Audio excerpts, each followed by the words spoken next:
Hello, everyone. Welcome to today's Manifesting Abundance video show. It's very interesting. I'm having a little of a reaction even saying the words manifesting abundance today because I'm having challenges on my website and that doesn't feel very abundant or in the flow to me. So but it's moving me to do something. I'm writing a new email. So I find that all of these things that happen, those of us, so the purpose of this show, I'm Kathryn Yarborough, and the purpose of this show is to talk with people who are creating their lives by design rather than by default. And our guest, Mark Porteous, is coming on in just a minute with me, and he's awesome. And I'm here to talk about this whole thing about being abundant, and which for me is an inner experience that then can manifest out in the world. And so I had this funky experience. I've had 3 or 4 days of challenges with my website, and I finally got to the point today where I actually broke into tears about it because I've been, the first day I was fine, happy, talking to the people. The second day I was okay, I was relaxed, I know this is going to be fixed. The third day I'm like, why aren't you fixing this? Today I broke into tears because it's not fixed yet.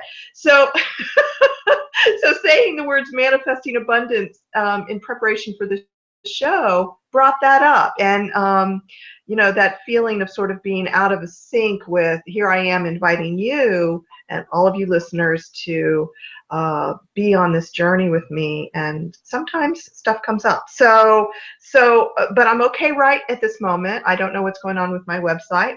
I still haven't gotten it all fixed, but we'll work it out. But I'm here right now with Mark, who is a wonderful soul, and I absolutely love this man, and he's happily married, and which is great because I love friends. And I'm delighted to have you here, Mark. So, Mark Porteous, introduce yourself, please. Okay, hello. I'm very grateful to be here on the show. As you said, my name is Mark Porteous. I'm the co-founder of the Inspired Messengers Network and author of Maximizing Your Human Experience, which is, for me, very much aligned with the topic of creating your life by design. I find it very interesting, both the correlation and kind of the difference between creating your life by design and manifesting abundance, because they're kind of parallel but different themes. So I'm interested to dive into both of those topics. I was thinking a lot about the whole idea about manifesting. You were just at my live workshop last weekend, and I talked about a little bit of the difference between what I call manifesting. And one of the interesting things is that words are symbols, much like we'll talk about money being a symbol, or cash being a symbol of money. And the words that we use have different meanings to different people, much like money does. And so our definition of abundance was different for different people. Our definition for money manifesting is different. And so I often use the word co-creating.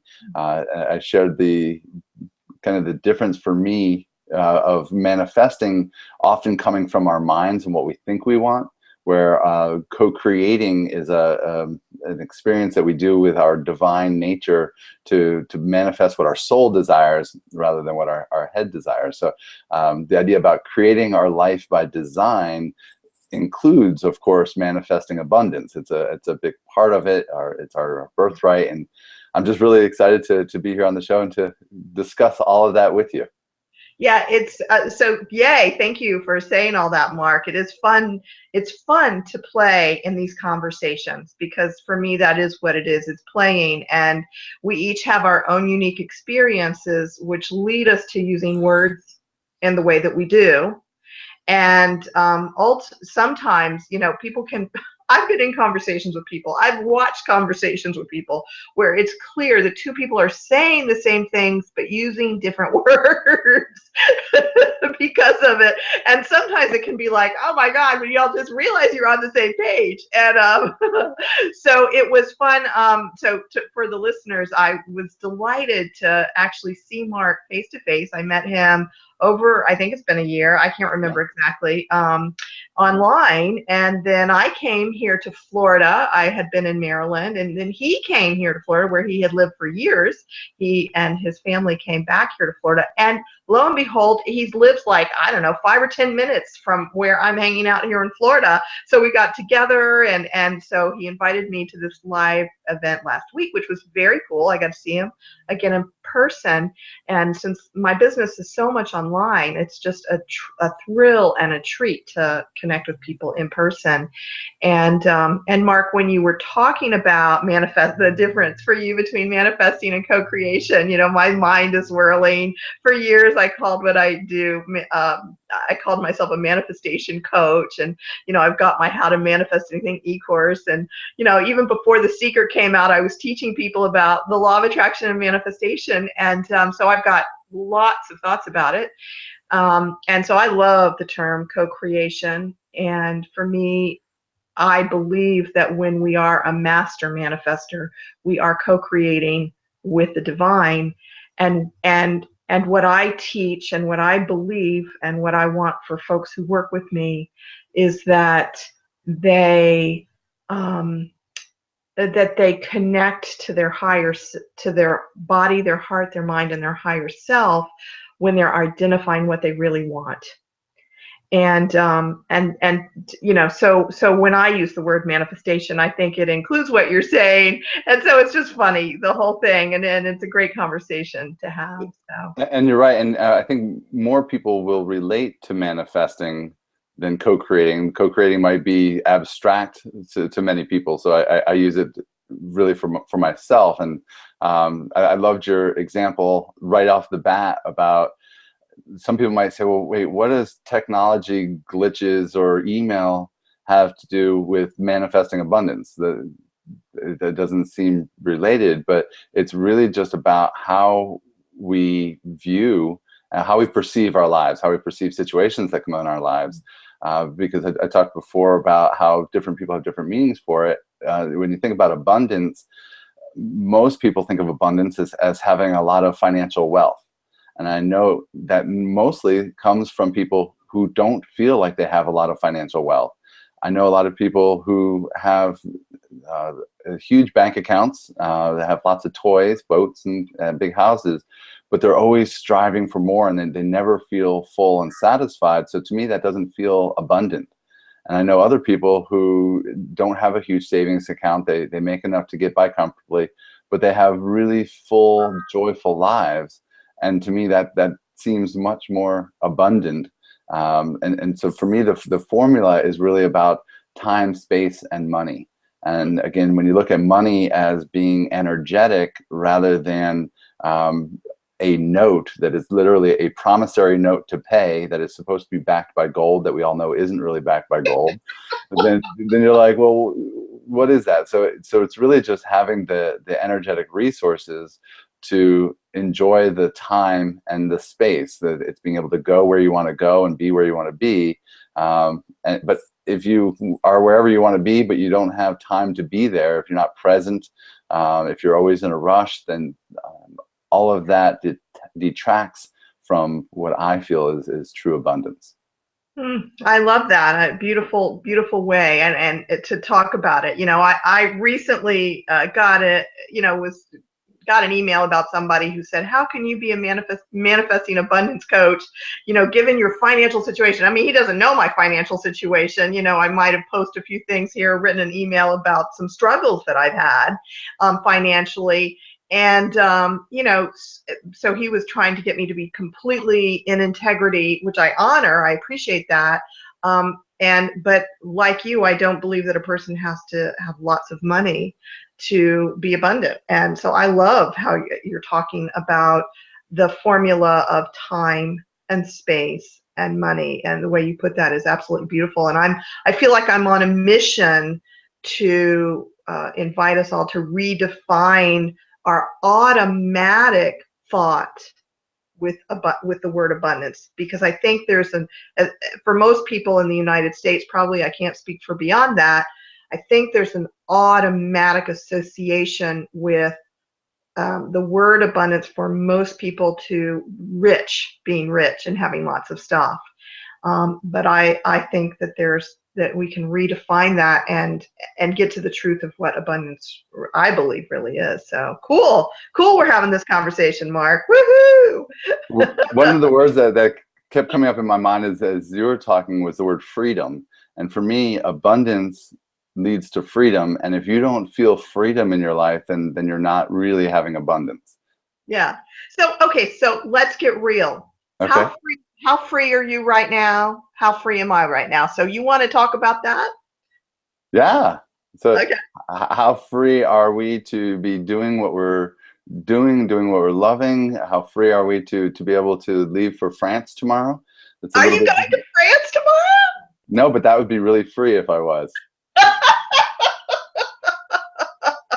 So it's on your bucket list, huh? And it's funny I picked France out of nowhere because it's not even on my bucket list. I think I saw a movie over the weekend. Oh, actually, it was my vacation actually, and that was their idea of abundance, was going to France versus taking a road trip. But travel is a big thing for me. I have 6-year-old twins that'll be going back to school in 2 weeks. We start a little early here in Florida compared to what I'm used to up north.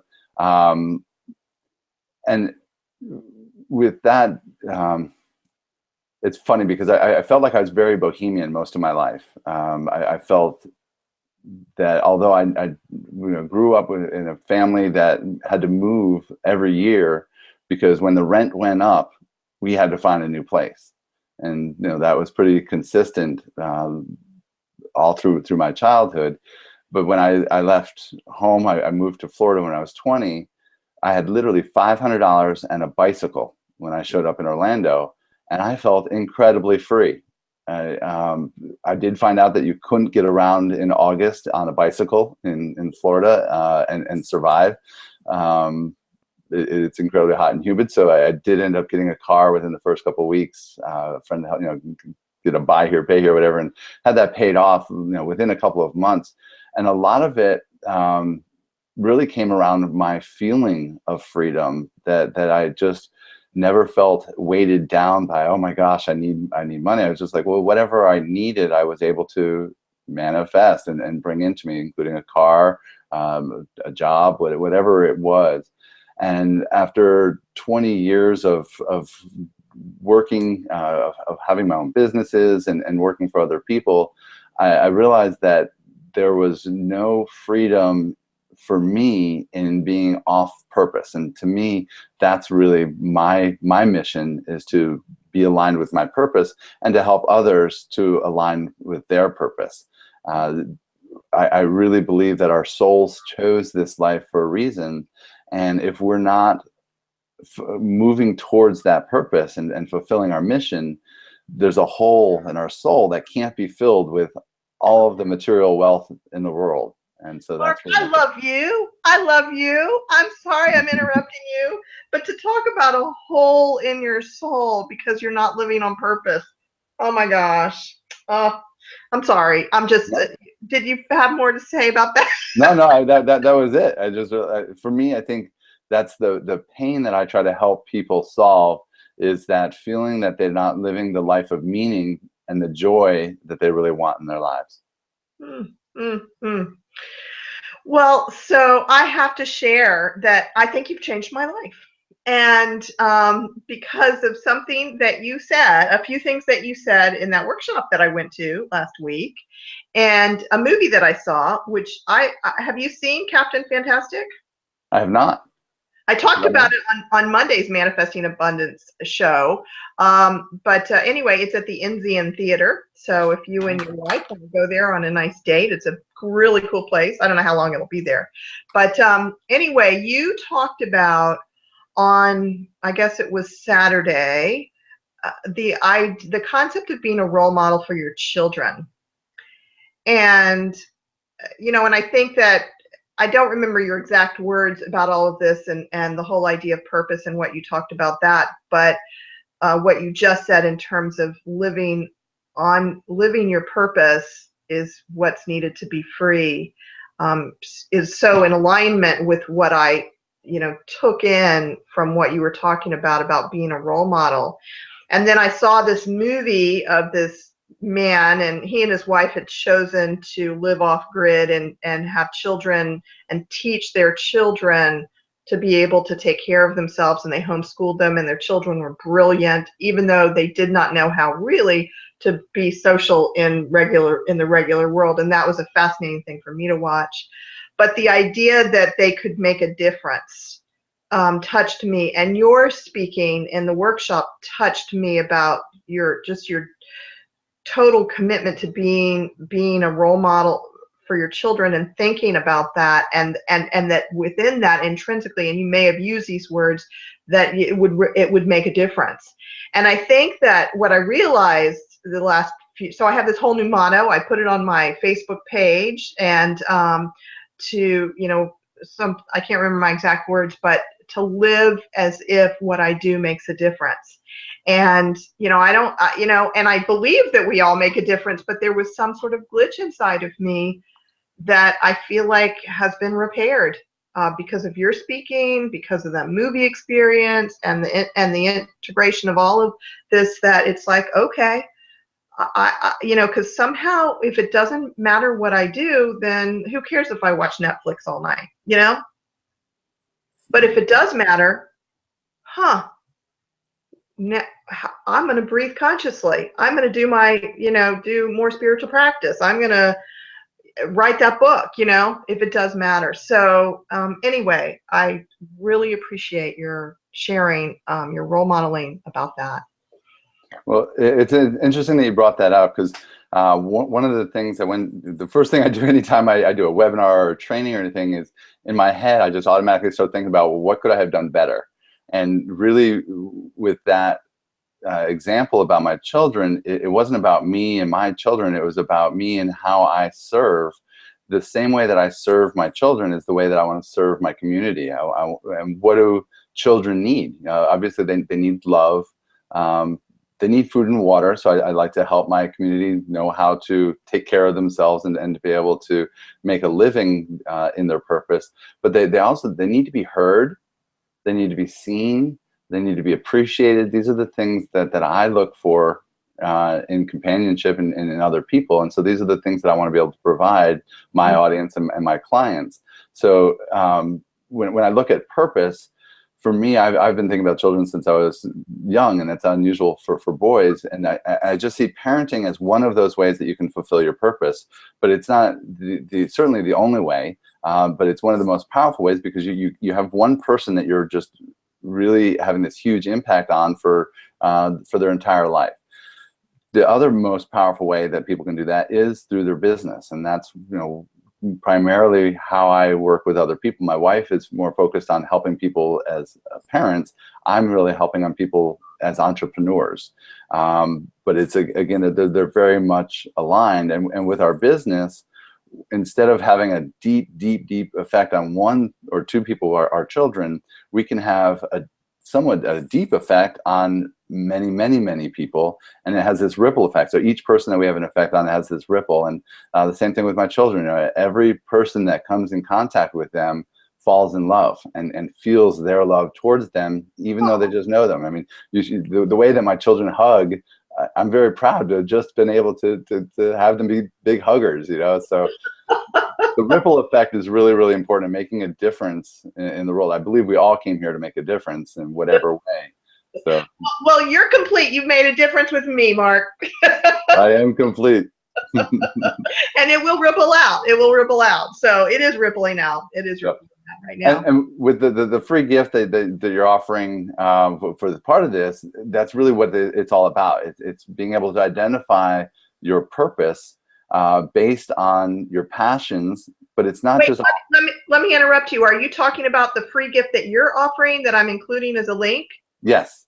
Oh, okay. Yeah. So we haven't talked about that. No, we hadn't at all. I didn't know if I wasn't trying to jump the gun. I was just kind of relating it back to. Yeah. Well, let's talk about that. So listeners, everyone, watchers, Mark is sharing a free gift, and if you're watching this on my blog page, you'll be able to scroll down and find the link for the free gift. So what is this free gift? Okay, it's called Life Mapping Your Purpose Sweet Spot Assessment Tool. And that may sound a little bit jargony or whatever. Also, to kind of break it down, life mapping your purpose sweet spot is literally using a Venn diagram, which if you're not familiar with the Venn diagram, it's just overlapping circles with Right. different themes. And it's the space in between those themes is kind of the target area. And so, during our workshop, I talked about different types of understanding about life purpose. For me, there's the overall life purpose of who you want to be and what you have to do in order to be that. But then there's also the True Purpose Institute's definition of having your core essence, who you are, how you're showing up. Then there's your gifts, your blessings, they call it. And these are things that are intrinsic within you and things that you've learned along the way to support those. Then there's your message. What is it that you would like to tell the world? And then finally your mission. And the mission, you may have lots of small missions along the way, but there's one major mission that you came here intending to fulfill. And being able to be clear on what that is, there's clues all through your life that will help you hone in on what that is if you're not relatively clear on it already. And it's based on your passion. But somebody might say, oh, I love playing music. So my mission must be to be a musician and be up on stage. And that may not fit with the other pieces of the puzzle. So that might be a passion, something that you want to do, but it may not be directly related to your mission. But it does relate to it in a way. So it might be about music, and you might be a support for a musician that is changing the way that people think. Even if you look at urban music and how it's impacted people's lives, or whatever it is, I think any kind of positive music can have an impact on somebody's life. But with the purpose sweet spot, we look at just the passion is the beginning, because I really do believe that joy is our compass towards our fulfilling our purpose. If you look at what's beautiful, what's fun and enjoyable, that's the direction that you want to head. But then you can look at your experience, the things that you know. And sometimes people are just naturally gifted athletes. And so people are like, oh my gosh, you're really good at basketball. But they're like, yeah, I play it because I'm tall or because I can shoot, but it's not what I'm really, really passionate about. Or they might be, again, gifted in other ways. They might be really good in math or whatever that might be. And so you find out all these lists of gifts that you have, and sometimes those are key elements and sometimes they're support elements. So you want to be able to kind of distinguish between that. And then you want to find out what the world actually needs. And there's obviously a huge need for musicians, or else they wouldn't be paid what they're paid. But there's also millions of musicians that are not being paid at all. So you have to see, okay, there is a need, and is it a need that I can fulfill? And is it a need, the fourth piece, that people will pay me for? That's always, I know. I have this online course, well, a course for people who want to create, set up, and sell an online course. And that's one of the pieces that I, invite people to explore, is coming up with a course that people will pay them for. So yeah. Anyway, I interrupted your sharing. It's important to find out all those different core pieces. And sometimes people might be confused. Well, I don't know what people will pay you for. One way that you can find out is thinking about things that you've paid for. If you've paid for financial advice, if you paid for relationship advice, health advice, whatever that might be. But there's a mapping system where you can go through your own life, looking at your own experiences, the jobs, the volunteer experiences, just all the different things that have happened. And just by answering these prompts, the feedback that I've gotten from my clients that have gone through the follow-up, where I actually go through these pieces and help them to clarify which are the primary, which are the secondary components, is that they say just going through the exercise themselves, they start to see a lot of the patterns in their lives, and they start to see like, oh wow, this is really, really important to me. I went through a divorce, and rather than committing suicide like I felt like doing it sometimes, I came out of it stronger and better than I was before I even got married. And I want to help other people feel that same way. So just kind of going through and answering these simple questions really helps to get the gears moving. And then, if somebody's feels like meeting with me and being, and it can be a lot of different people. It can even just be somebody that you know, and talking through these different pieces, identifying again where there's a strong need, and sometimes the need isn't something that people pay for directly. There are a lot of nonprofits, but there are people who want to help fulfill that purpose, so that they're willing to donate money. But there's a lot of different ways to bring in the abundance part of it, the financial part of it. But you need to be clear on your own path and how that relates to fulfilling your mission. Well, so I'm definitely going to get your free gift and play with it, because I love those sorts of things, and see if where I'm intending to go right now is in sync with what comes through. So are you coaching one-on-one people these days? I am. A lot of my practice is working with my faculty. I'm actually creating my own faculty within the Inspired Messengers Network. We have our guides and mentors, and all of our members. You're one of the members of the Inspired Messengers Network. And so my focus has really been on helping connect people with our members. But I've also found that there is also a need for the training that I've done for many years. So I do accept one-on-one calls, but I do private consultations to at least find out what people need, and then be able to direct them in the best place to help them live their mission. And I do have a few spots for private clients one-on-one. I'm also starting, I've got several different programs. I've got a personal development program called Max Your Life that leads into the Thriving in Your Purpose program. That's more about the business development side, and that's a group program, and it can be done as a home study at your own pace. Mm-hmm. Okay, very cool. Awesome. Yes. Well, it's what I've loved about the Inspired Messengers Network is getting to know you. So I'm inspired about that. But it's wonderful to be a part of your community, Mark. So I invite everyone to check it out, and definitely get Mark's gift so you can stay connected with him. So let me just check the time. Oh my goodness, we're moving towards my intention for this show, which is about 30 minutes to be together. And you know. Oh, I know. There was one other thought that I had, which is on Monday, I interviewed a woman named Jenny Robertson, who actually started a business. Originally, it was called On Purpose Networking for Women. And she's from Maryland.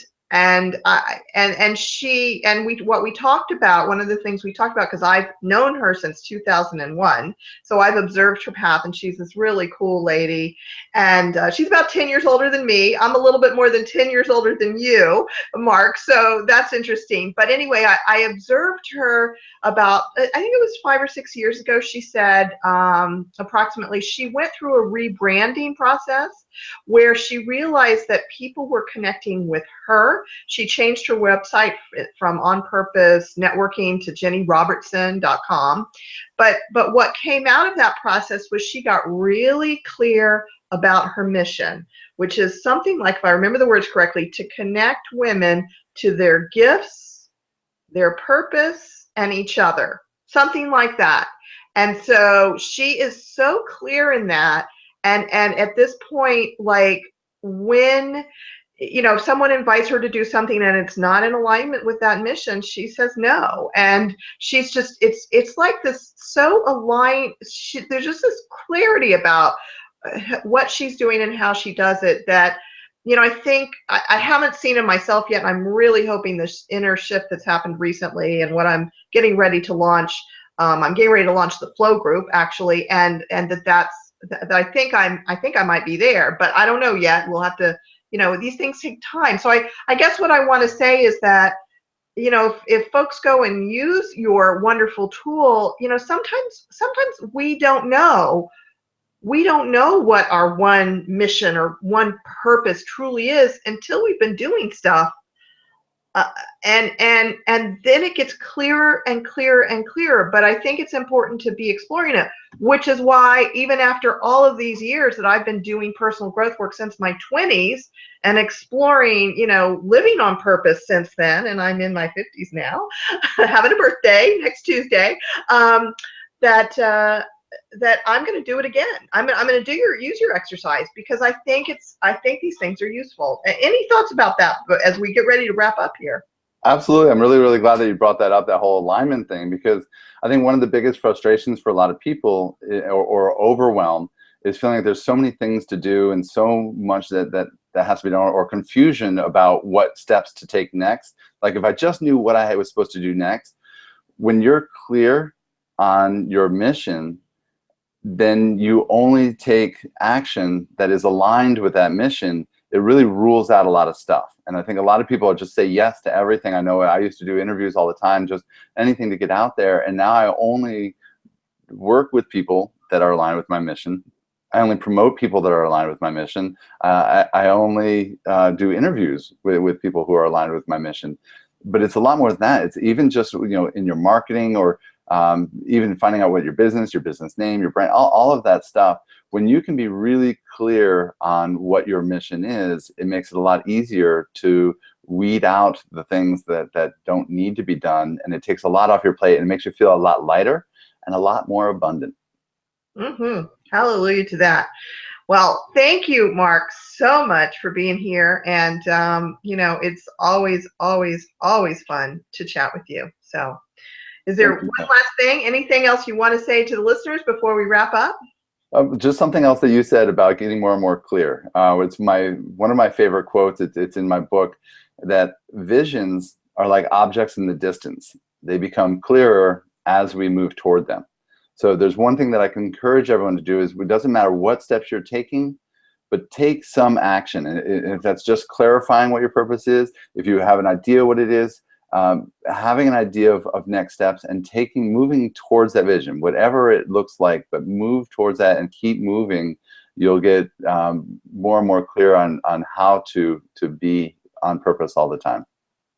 Great quote and beautiful way of explaining it. Thank you, Mark. So thank you for being here.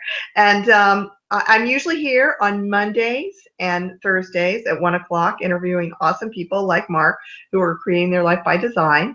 And next Monday, I had planned to take off because the following day is my birthday, but I may come in as a surprise show and do it on my own and do my and we'll see. I do this sort of channeling thing. And then the following Thursday, I am interviewing a really cool woman, Liz Fletcher Brown, who is a speaker and an author and a coach and also a former dancer. I guess we never are former dancers. So she's really fun. So I'm looking forward to that. And so visit me on my webpage at flowingwithchange.com. See you later. Namaste, everyone.